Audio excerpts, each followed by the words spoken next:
ปากก็คือสิดพี่น้องสบายดีพี่น้องเลยจู่โจมนะพี่น้องเลยบาเต้ไปในหูกับขอสิถ่ายคลิปขอกดกล้องเลยขอกดกล้องเลยเขาไปเลยส่งมาเด้อมาเด้อกินข้าวกับสมเนี่ยพี่เลี้ยงคนอุดนูนให้บาเต้ว่าให้บาเต้กินกับเมจิว่ะขอจะกินน้ำพี่น้องเลยกินมดนั่นแหละลูกร้านปิ่งซุกมากินตัวดิบก็มีในตู้เย็นปากก็คือสิพี่น้องมาได้นอนเล่นหรือเปล่านอนทานเสื้อผ้าเพื่อนเมี่ยนห่อฮักกันแล้วฮันเดอันนี้อะไรบอกตัวอิจฉา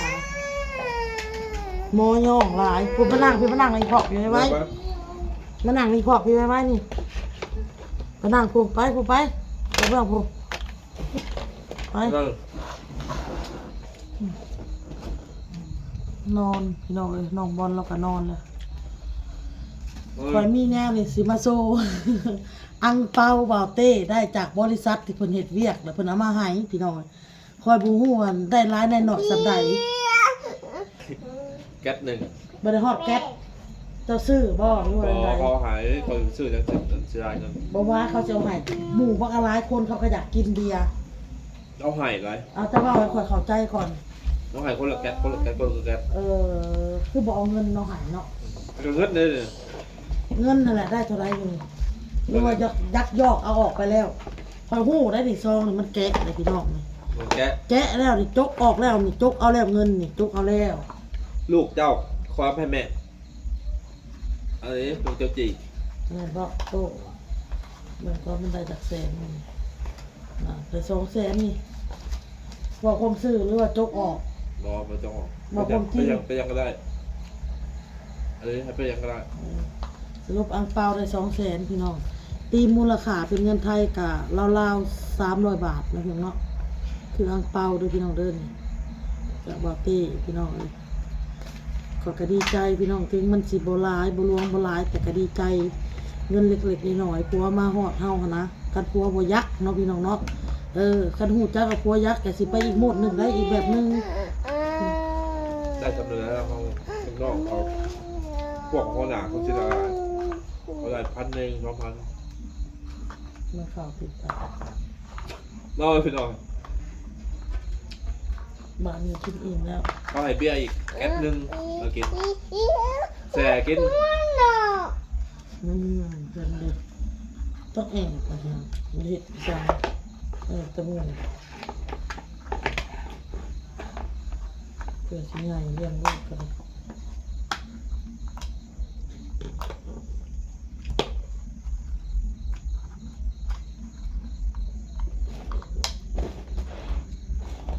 ห้ามมากออกเด้อเข้าไปคนนี้ผสมตัวดิบ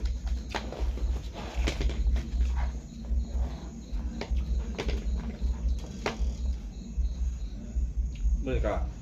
เรียกซองพี่น้องปีใหม่คนจีนปีใหม่คนเวียดคนหนาเป็นคนจีนพี่น้องปีใหม่ของคนจีนเนี่ยเด็กๆอ่ะเพิ่งอาเจอส่งเนาะ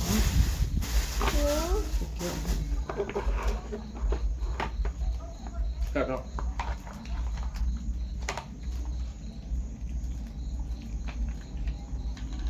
แซ่บบ่แซ่บส่งเฮ้ยซื้อมาขายแต่ก็เจ้าเมาหมดพี่จะเมาหมดแล้วก็ตาแล้วมาซื้ออีกเอาไหนคนเนี้ยอันนี้กระเทียมกับเผ็ดสูบนี่จะใช่ได้เอาเนาะมากระใส่เนาะแต่เป็นเมียบอกแต่จะละอย่างเนาะเทียม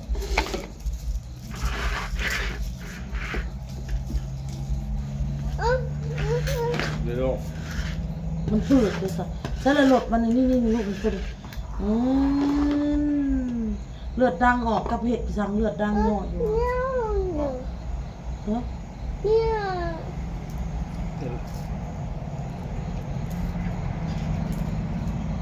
เข้ากัน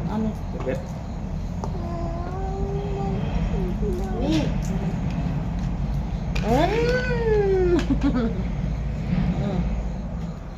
เทียมเพชร ส้มตัวดิบแบบรสชาติหนึงตัวซุปกับสิรสชาติหนึงพี่น้องตามมาแซ่บบ่แซ่บพี่น้องเนื้อมันหั่นได้พี่น้องเลยแซ่บซะหน่อยว่าแซ่บ ก็การ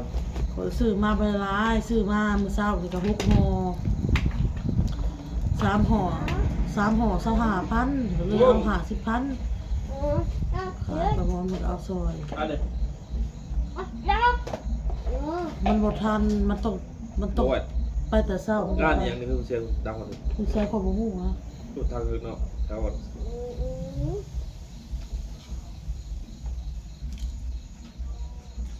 แถวนี้นะวะปีกไก่เลยปีกเป็ดเนี่ยเขาสิตัดให้มื้อเอาไปกินนี่เด้อ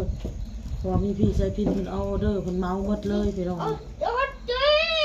เอาไปขายมื้ออื่นนี่มีแต่ตัวใหม่เอาไปขายมื้ออื่นตัวเก่าเอาเด้อปันกันกินปันซะน้อยเพิ่นบอกให้ปันซะน้อยนะแม่เหลือปีกไก่10ปีก แล้วก็ ไก่10ปีกมื้ออื่นนี่ทอดตูดไก่ทอดปีกไก่ปิ้งหัวใจลูกชิ้นกับมันบ่มาไปเบิ่งสมปลาสิเอาสมปลามาขายอีก แล้วก็ เฮ็ดบ่ได้อ่างเปาจากสามีพี่น้องให้ซองแดงเฮ็ดเวียดน้ำจีนนี่ก็สิได้น้ำเวียดน้ำจีนพี่น้องหรือว่าลูกหลานแบบเป็นเสื้อสายจีนนี่สิได้ ปวดบอลใช่ไหมอยู่บนบางทีงานเลยปวดบอลนะเป็นภาษาจีนเลย เอาพ่อผู้ฮู้อวยเนาะ ซิงนี้ว่าเสียอีกบ่ เออ เอา เศร้าๆอายคนก็ภาษาจีนอีก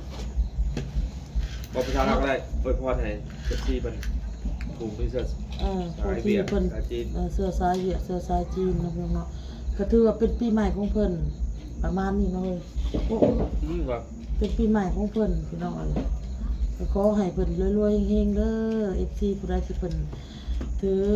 เสื้อสายทางเวียดทางจีนเด้อพี่น้องเอ้ยให้โชคให้มานให้ร่ำให้รวยเด้อธุรกิจก็ให้กว้างให้กว้างขอบพระคุณหลายๆ FC หมดทุกผู้ทุกคนนั่นแหละพี่น้องที่เพิ่นเป็นคนจีนหรือว่าเสื้อสายทางจีนทางเวียดเด้อพี่น้องเด้อ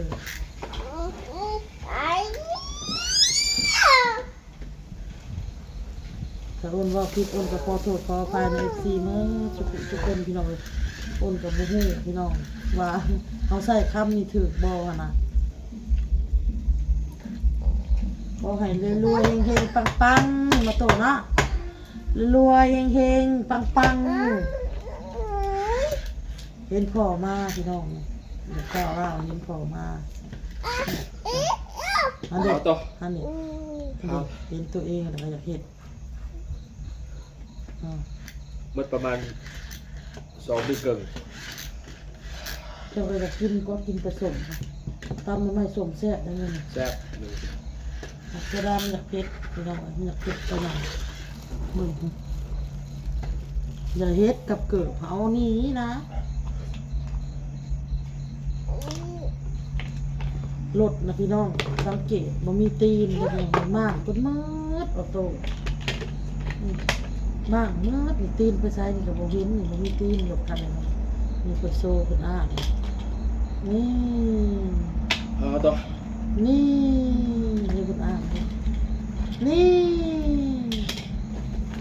นี่นี่นี่นี่นี่นี่นี่ขี้อ้างขี้ของตัวเองเลยขี้ทีข้อมูลเลยอยากได้นี่แบบว่า1 2เดี๋ยวจะละ1 2 3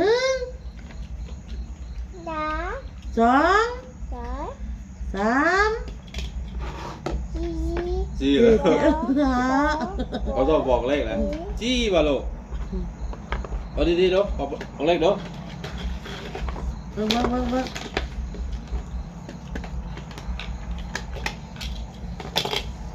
ต้องใส่ใจนี่พี่น้องเอาลงไปส้มนะครับส้มกับเพชรนะครับ เบิ่ง กระเทียม 1 2 3 เออ 4 ดูนี่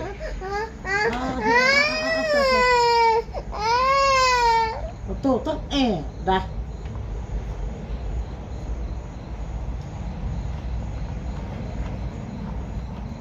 รอแล้วเอาเป็นดีกว่าน อนนะว่านอน พอจะเบิกน้ำปลา เอากินน้ำอยากน้ำมากินน้ำ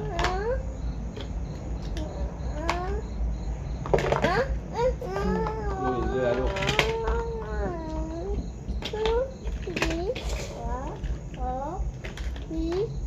จะถอดลำใบ ขอยซื้ออยู่ตลาดขอยไปซื้อตลาดเขาไปเศร้าแล้วทันมือก่อนนะกาได้14ห่อมื้อเช้านี่ได้แต่6ห่อ เราถามเราคอยซื้อประจำเจ้าเราจะเห็นเลย ก็ยังว่าพอรถพายห่อ10,000 3ห่อ25 โคสมดิ แซ่บบ่ แซ่บ ก็จะเอาตังค์มานั่งออกเลย เลยลูกโอ้ย สอขนาดเลยโอโต้ก็สุดยอดเลยแต่ละมื้อนี่เก็บหัวหมกเดี๋ยวพามืออรหันต์มันสิได้ไปไปเข้าไปนอนเข้าไป ตีหัวเลย ไปเข้าไป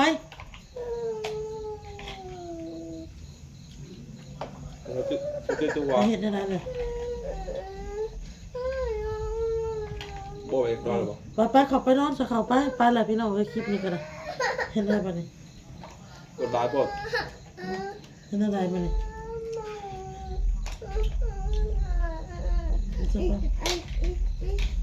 ไปเข้าไปไปก่อนแหละพี่น้องเอ้ยไปแล้วเอาขอเต้ลาซะ นอนขอขึ้นหน่อย